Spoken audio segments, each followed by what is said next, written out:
வேலையெல்லாம் முடிச்சுட்டு அப்பாடான்னு உட்காந்து அப்போ வாங்கிட்டு வந்து எறா செய்யின்னு கொடுக்குறாங்க. என்னால் இதுக்கப்புறம் வெங்காயம் தக்காளி எல்லாம் கட் பண்ணி கூட செய்ய முடியாது. சரி கட் பண்ணாமல் அரைச்சிருவோமா, வாங்க எப்படி செய்யறதுன்னு பார்க்கலாம்.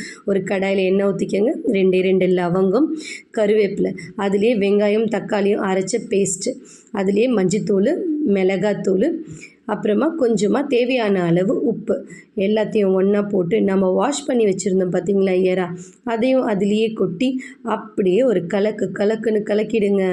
அதுக்கப்புறமா அது மேலேயே கொஞ்சமாக மிளகுத்தூளையும் போட்டுப்போம். மிளகுத்தூள் போட்டால் ரொம்பவே டேஸ்ட்டாக இருக்கும். மிளகுத்தூள் போட்டுக்கோங்க. அது மேலேயே கொஞ்சமாக இஞ்சி பூண்டு பேஸ்ட்டை போடுங்க. அது மேலேயே கொஞ்சமாக கரம் மசாலாவையும் போடுங்க.